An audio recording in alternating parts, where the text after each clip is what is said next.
The Bloody Dogman.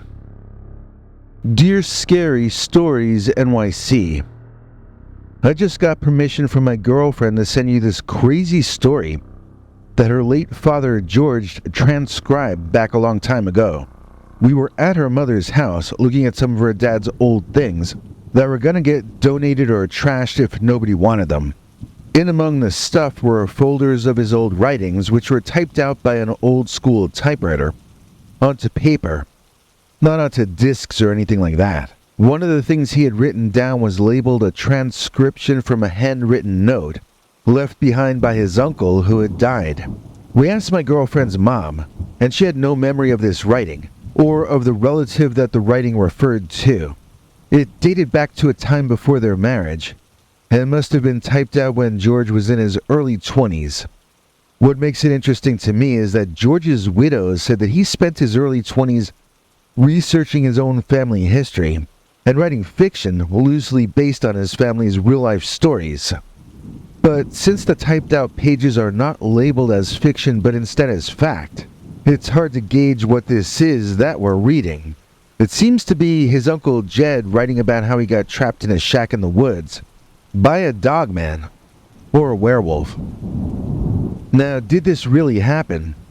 Or was this an early form of creepypasta that just happened to feature a certain Midwestern cryptid that so many others have claimed to have seen in real life since this was written?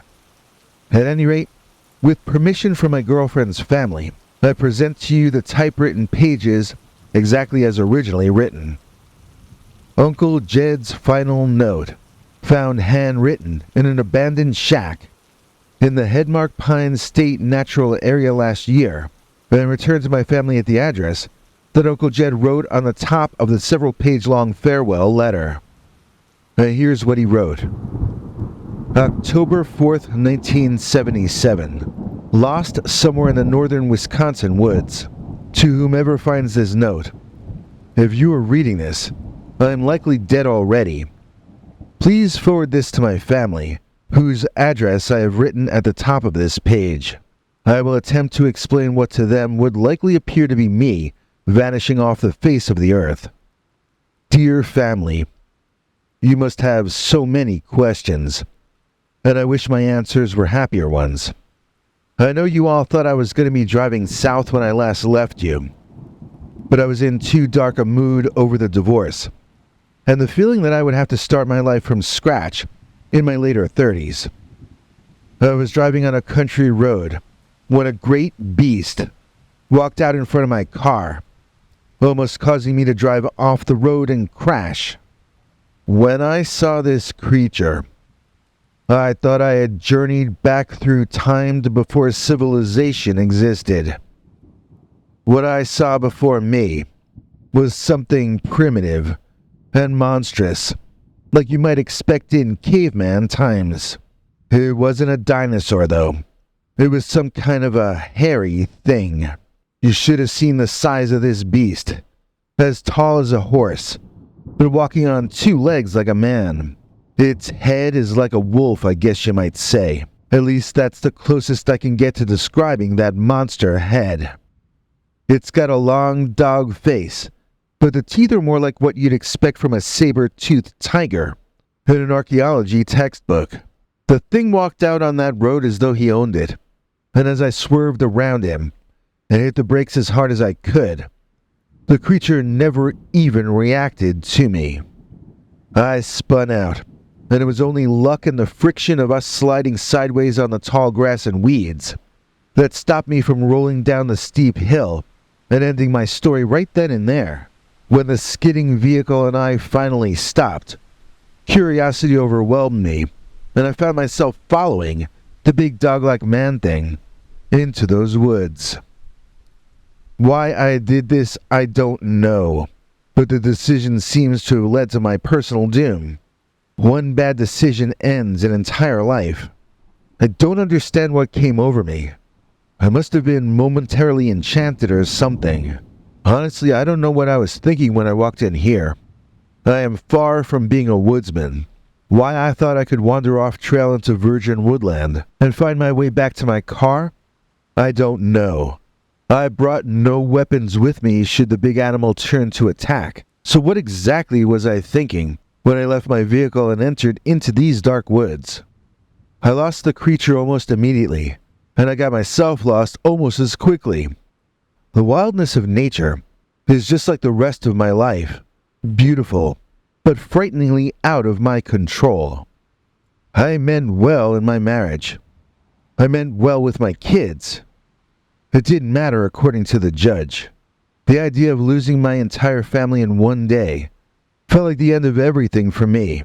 But now, sitting here in the dark, I just want to survive and get out of these woods somehow. I don't want people to think that I ended my own story out of grief or self-pity. If I can't be a father to my children anymore, at least I can be an example by persevering through this time. I would never take my own life, and I don't want my kids to think that I did.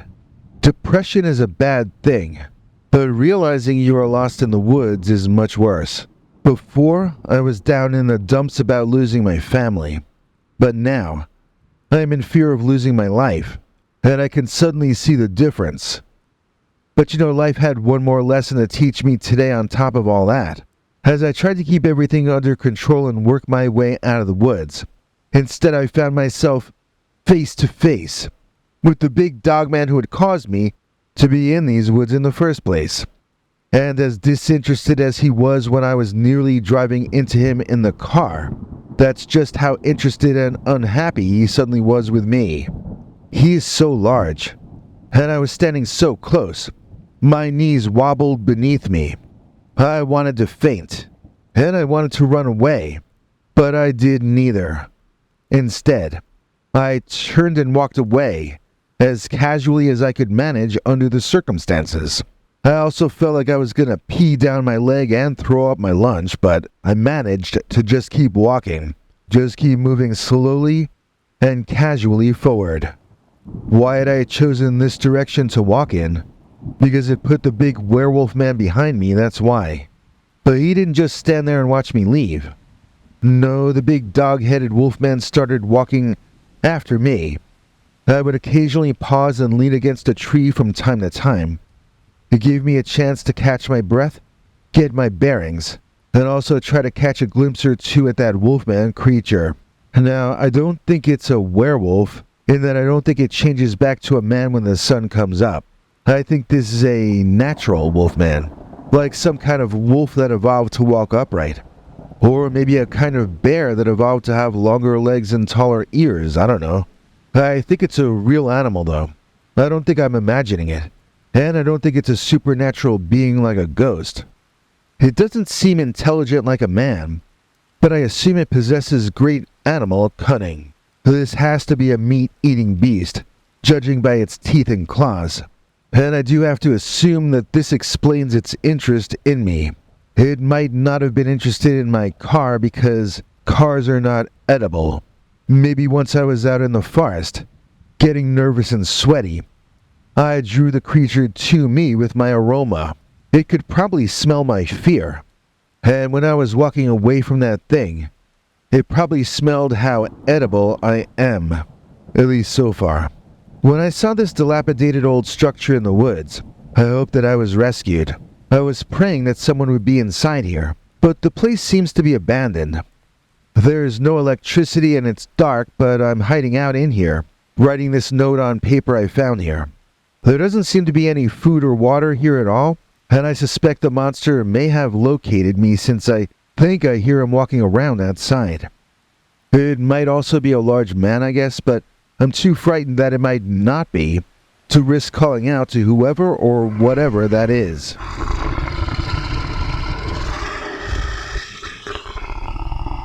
He's found me here. The creature looked into this shack, and I think we both saw each other. I'm not sure why he hasn't come in to snatch me up and finish me off.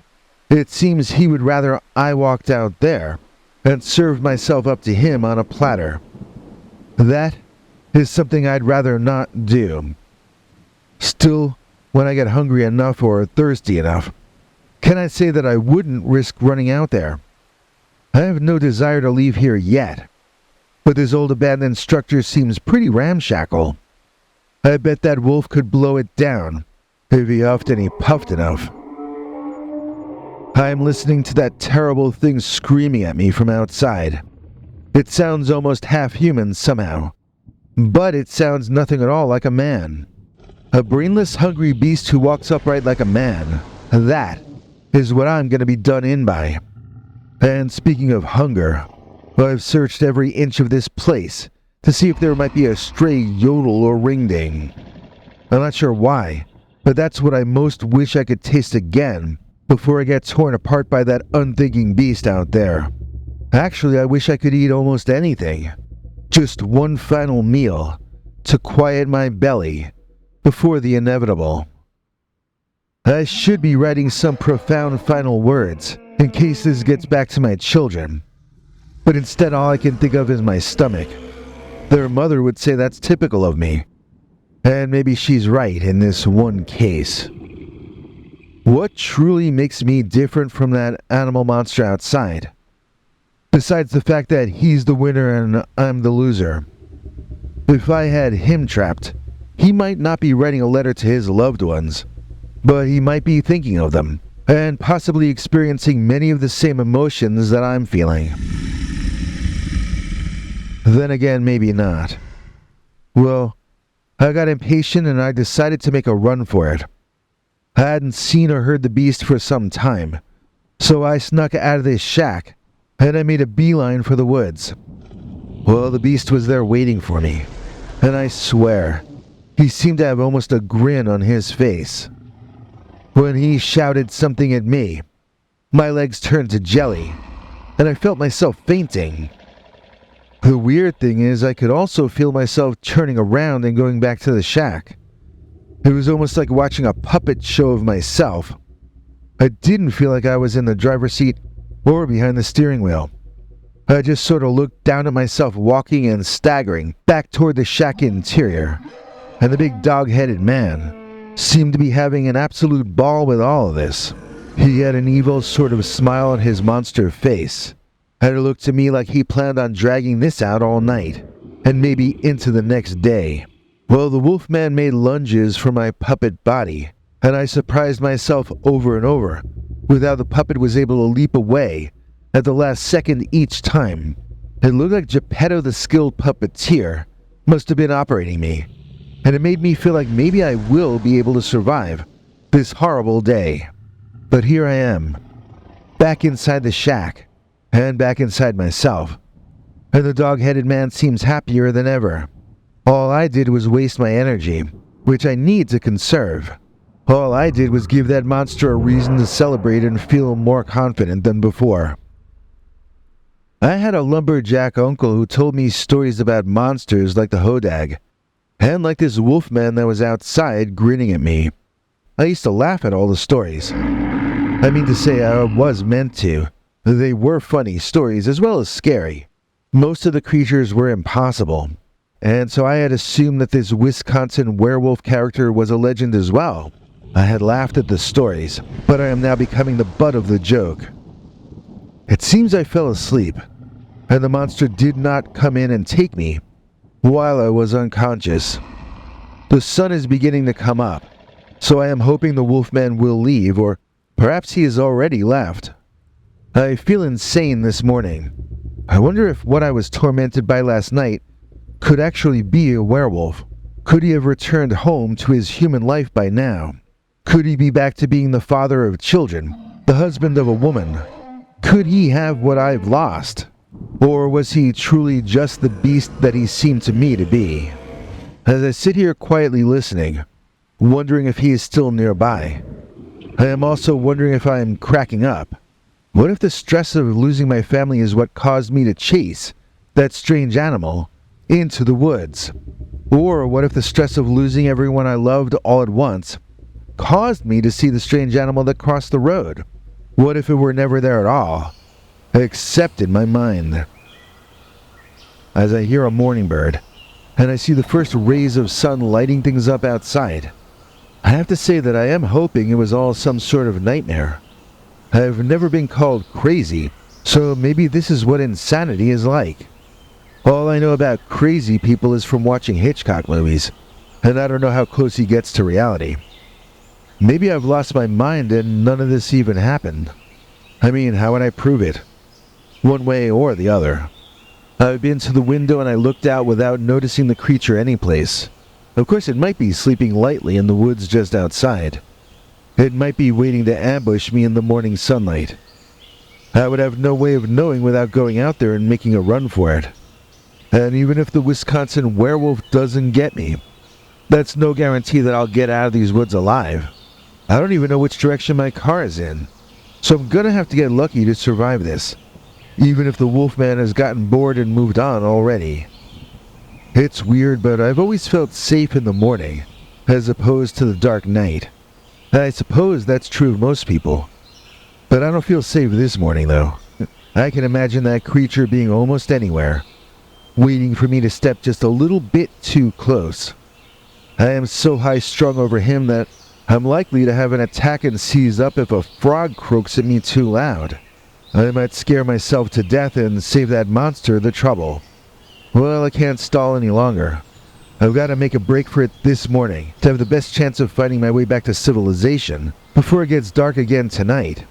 If this letter gets to my family, and he lists the names there, please tell them that I love them with all my heart, and I will miss them forever. And that's where the typing ends. We still don't know if this is what it claims to be, or if it's an early work of fiction by my girlfriend's dad. But it's a story that I find haunting in either case. I hope you found it interesting, and if I learn any more about this incident or that relative, I'll get back to you with the additional information.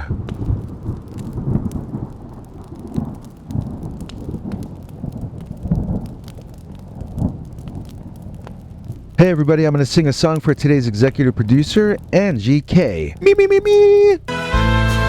we say thanks to dear Angie K. She donated using the super thanks way, and she believes in the US of A. And so we say thank you to dear Angie K.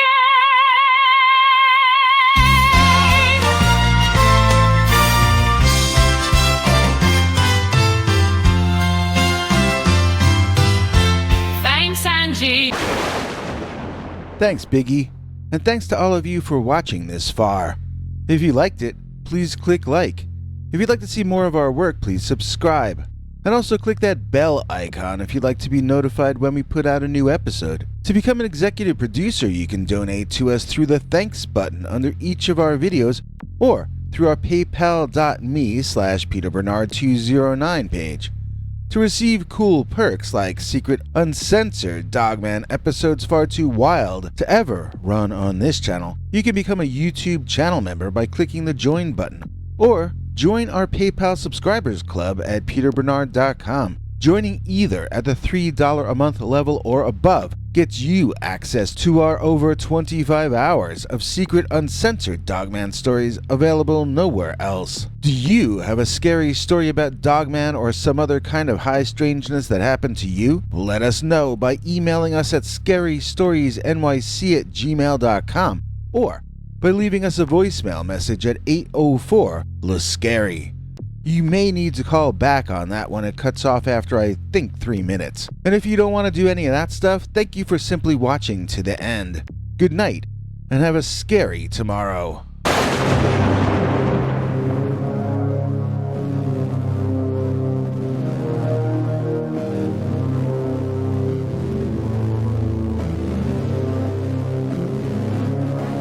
Come back for more scary stories.